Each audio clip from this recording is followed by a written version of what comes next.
నిన్న జరిగిన Sunrisers Hyderabad versus Lucknow super giants మ్యాచ్లో సన్రైజర్స్ హైదరాబాద్ 20 ఓవర్స్లో 190 రన్స్ 9 వికెట్స్ కాగా లక్నో సూపర్ జాయింట్స్ 16.1 ఓవర్స్లో 5 వికెట్స్ కాగా 193 రన్స్ కొట్టి గెలిచారు. ఆదేన్ మార్కరం 1 రన్స్ 4 బాల్స్లో క్యాచ్ అవుట్ అయ్యారు. నికోలస్ పూరన్ 70 రన్స్ 26 బాల్స్లో అవుట్ అయ్యాడు.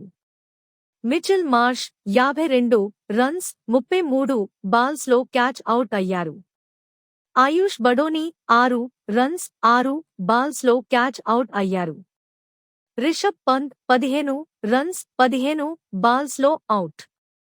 Abdul Samad 22 runs 8 balls not out.